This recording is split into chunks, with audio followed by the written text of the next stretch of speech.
Tout le monde cherche le bonheur. Pourtant, plus on le cherche, plus il semble nous échapper. L'homme moderne croit qu'il trouvera la paix dans la richesse, dans la reconnaissance, dans le plaisir instantané. Mais s'il suffisait d'avoir plus pour être heureux, alors pourquoi tant de personnes riches, célèbres ou puissantes, sombrent-elles dans la dépression? Les philosophes de l'Antiquité avaient déjà compris une chose essentielle. Le bonheur ne dépend pas de ce que tu possèdes, mais de la manière dont tu perçois et gères ta propre existence. Aujourd'hui, je vais te montrer ce que les plus grands penseurs de l'histoire savaient sur le bonheur et comment appliquer leurs principes pour transformer ta vie. Le bonheur n'est pas une destination, mais une discipline. Nous vivons dans une illusion collective, celle que le bonheur viendra un jour quand on aura atteint tel ou tel objectif. On se dit, quand j'aurai plus d'argent, je serai heureux. Quand j'aurai cette voiture, cette maison, cette relation, ma vie sera parfaite. Mais Sénèque nous rappelle une vérité brutale. Tu agis comme si tu allais vivre éternellement, mais la vie est maintenant. Si tu n'es pas heureux aujourd'hui, rien ne garantit que tu le seras demain. Le bonheur est une discipline, un entraînement quotidien, un état d'esprit à cultiver chaque jour. Accepter ce que tu ne contrôles pas, la clé de la paix intérieure. Les stoïciens enseignaient un principe fondamental. Le bonheur dépend de notre capacité à accepter ce que nous ne pouvons pas changer. Beaucoup de gens passent leur vie à se plaindre de leur passé, de l'économie, de la politique, des autres. Ils gaspillent leur énergie sur des choses qu'ils ne maîtrisent pas. Épictète, ancien esclave devenu philosophe, a dit une phrase qui devrait être gravée dans ton esprit. Il y a deux choses, ce qui dépend de toi et ce qui n'en dépend pas. Concentre-toi uniquement sur ce qui est entre tes mains. Si tu veux être heureux, arrête de perdre du temps sur ce que tu ne peux pas contrôler. Prends le plein pouvoir sur ce que tu peux changer. Trouver la liberté dans la simplicité. Les philosophes grecs et romains vivaient avec peu de possessions, mais une richesse intérieure immense. Diogène, qui a choisi de vivre dans un tonneau, disait à Alexandre le Grand, « Tu n'as aucun pouvoir sur moi, car tu n'as rien que je désire. » Le message est clair. Plus tu es dépendant des choses extérieures pour être heureux, plus tu es esclave. Cela ne signifie pas qu'il faut renoncer à tout, mais que ton bonheur ne doit jamais être conditionné à ce que tu possèdes. Pose-toi cette question. Si demain tu perdais tout ce que tu as, serais-tu toujours en paix avec toi-même? Si la réponse est non, alors tu es trop attaché à des illusions. Accepter ce que tu ne contrôles pas, la clé de la paix intérieure. Les stoïciens enseignaient un principe fondamental. Le bonheur dépend de notre capacité à accepter ce que nous ne pouvons pas changer. Beaucoup de gens passent leur vie à se plaindre de leur passé, de l'économie, de la politique, des autres. Ils gaspillent leur énergie sur des choses qu'ils ne maîtrisent pas. Épictète, ancien esclave devenu philosophe, a dit une phrase qui devrait être gravée dans ton esprit. Il y a deux choses, ce qui dépend de toi et ce qui n'en dépend pas. Concentre-toi uniquement sur ce qui est entre tes mains. Si tu veux être heureux, arrête de perdre du temps sur ce que tu ne peux pas contrôler. Prends le plein pouvoir sur ce que tu peux changer. Trouver la liberté dans la simplicité. Les philosophes grecs et romains vivaient avec peu de possessions, mais une richesse intérieure immense. Diogène, qui a choisi de vivre dans un tonneau, disait à Alexandre le Grand, « Tu n'as aucun pouvoir sur moi, car tu n'as rien que je désire. » Le message est clair. Plus tu es dépendant des choses extérieures pour être heureux, plus tu es esclave. Cela ne signifie pas qu'il faut renoncer à tout, mais que ton bonheur ne doit jamais être conditionné à ce que tu possèdes. Pose-toi cette question. Si demain tu perdais tout ce que tu as, serais-tu toujours en paix avec toi-même? Si la réponse est non, alors tu es trop attaché à des illusions. L'importance du moment présent, l'erreur que tout le monde fait. Beaucoup de gens passent leur vie prisonniers du passé ou obsédés par l'avenir. Ils regrettent des décisions, ils ressassent des erreurs, ou alors ils projettent leur bonheur sur un futur hypothétique, et ils oublient de vivre maintenant. Marc Aurèle, empereur et philosophe, disait « Ne gaspille pas ton temps à imaginer un futur incertain. Concentre-toi sur ce que tu peux faire aujourd'hui. Là tout de suite, tu es en vie. C'est la seule certitude que tu as. Alors pourquoi attendre pour commencer à être heureux? Le bonheur vient de l'action, pas de la réflexion. Un des pièges de la philosophie, c'est de croire que penser à une meilleure vie suffit. Mais la vraie transformation vient toujours de l'action. Sénèque disait « Ce n'est pas parce que nous savons ce qui est bon que nous le faisons. » La clé du bonheur, ce n'est pas de comprendre des concepts abstraits. C'est de mettre en place des rituels concrets qui t'apportent de la satisfaction et du sens. Prends du temps chaque jour pour apprendre quelque chose de nouveau. Bouge ton corps, car un esprit fort vit dans un corps fort. Prends des décisions qui te rapprocheront de la vie que tu veux, même si elles sont inconfortables. Le bonheur n'est pas une quête, c'est une série d'actions alignées avec ce qui a du sens pour toi. Conclusion. Les philosophes savaient ce que la plupart des gens ignorent encore aujourd'hui. Ce n'est ni l'argent, ni la réussite, ni les possessions qui apportent le bonheur. C'est la manière dont tu vis chaque instant. Accepte ce que tu ne peux pas changer et prends le contrôle de ce qui dépend de toi. Simplifie ta vie pour être libre intérieurement. Vis dans le présent et agis au lieu de trop réfléchir. Le bonheur est entre tes mains. La question est, vas-tu en prendre le contrôle dès aujourd'hui? Dis-moi en commentaire, quelle est la leçon philosophique qui te parle le plus? Dans un monde où tout s'accélère, où les émotions dictent les actions, et où l'opinion des autres semble primer sur tout, il est de plus en plus difficile de garder son calme et sa force intérieure. Pourtant, depuis plus de 2000 ans, une philosophie enseigne l'art de l'invincibilité mentale, le stoïcisme. Les plus grands guerriers, empereurs et penseurs s'y sont formés. De Marc Aurèle à Épictète, en passant par Sénèque, cette philosophie a forgé des hommes capables d'affronter n'importe quelle tempête sans fléchir. Aujourd'hui, on va voir 7 leçons stoïciennes qui, si tu les appliques, feront de toi un homme inébranlable. Tu ne contrôles pas ce qui t'arrive, mais tu contrôles ta réaction. La plupart des gens passent leur vie à se plaindre des événements extérieurs. Ils accusent les circonstances, la malchance, les autres, mais ils oublient une chose essentielle. Tu ne peux pas contrôler le monde, mais tu peux contrôler ta façon de l'affronter. Comme le disait Épictète, ce qui trouble les hommes, ce ne sont pas les choses elles-mêmes, mais les jugements qu'ils portent sur ces choses. Une insulte, un échec, une trahison, tout cela n'a aucune signification intrinsèque. C'est toi qui leur donnes un sens.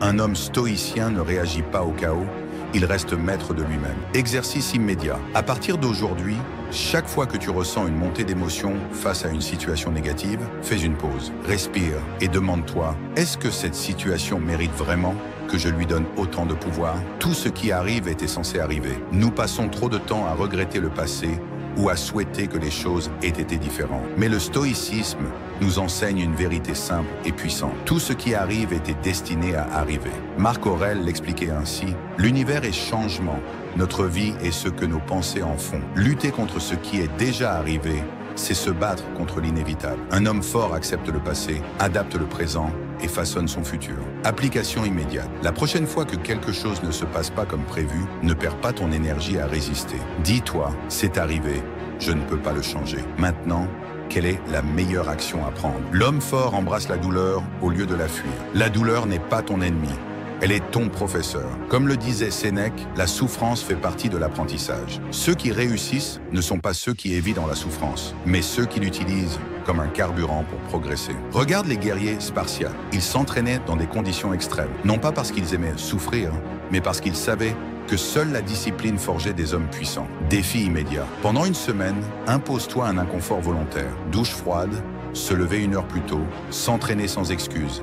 Dire non aux distractions. Habitue-toi à l'inconfort et tu deviendras plus fort. L'opinion des autres est insignifiante. Combien de personnes passent leur vie à vouloir plaire aux autres, à craindre d'être jugées, à se conformer pour éviter la critique? Le stoïcien ne se soucie pas du regard des autres. Il suit son propre chemin, indépendamment des louanges ou des critiques. Marc Aurèle disait « Quand tu fais quelque chose, ne t'attends pas à ce que les autres le comprennent immédiatement. Reste sur ta voie. Mets cela en pratique dès maintenant. Si tu hésites à faire quelque chose par peur du jugement, fais-le quand même. Chaque fois que tu choisis l'authenticité plutôt que la validation des autres, tu deviens plus libre. L'instant présent est tout ce qui existe. Nous sommes obsédés par le futur et enfermés dans le passé, oubliant la seule chose qui importe, le moment présent. Les stoïciens vivaient selon un principe simple. Chaque jour est une vie entière. Ce que tu fais maintenant détermine ce que tu seras demain. Comme le disait Épictète, ne gaspille pas ton temps à imaginer un futur incertain. Concentre-toi sur ce que tu peux faire aujourd'hui. Exercice immédiat. Pendant une journée, vis chaque action pleinement. Que ce soit manger, travailler, t'entraîner, sois totalement présent. Tu verras que ta concentration, ta force mentale et ton énergie vont monter en flèche. Le confort est un piège. L'homme moderne est trop fragile parce qu'il a oublié que la vie est une lutte. Le confort l'a affaibli, la facilité l'a rendu paresseux. Le stoïcisme nous rappelle une chose essentielle. Le confort est un poison lent. Sénèque disait « Trop de confort nous tue à petit feu. Si tu veux être fort, expose-toi régulièrement à la difficulté. C'est en traversant des tempêtes qu'on devient inébranlable. Challenge immédiat. Choisis une habitude qui te rend trop à l'aise et supprime-la pour une semaine. Remplace-la par un effort. Si tu veux être puissant, tu dois sortir de ta cage dorée. La maîtrise de soi est la plus grande des forces. Un homme sans contrôle est un homme faible. Il se laisse emporter par ses impulsions. Il réagit au lieu d'agir. Les stoïciens maîtrisaient leurs émotions non pas parce qu'ils étaient insensibles, mais parce qu'ils savaient que la vraie force réside dans la maîtrise de soi. Application immédiate. Pendant une semaine, évite toute réaction impulsive. Que ce soit une dispute, une envie soudaine ou une distraction, prends une pause, réfléchis et décide avec calme. Conclusion. Si tu appliques ces 7 leçons, tu deviendras inarrêtable. La vie est imprévisible, les défis sont constants, mais seuls ceux qui possèdent une force intérieure survivent et dominent. Alors la question est simple, vas-tu continuer à être dominé par tes émotions et ton environnement ou vas-tu devenir maître de toi-même? Dis-moi en commentaire, quelle est la leçon stoïcienne qui te parle le plus? Lorsque tu échoues, tu as 2 choix.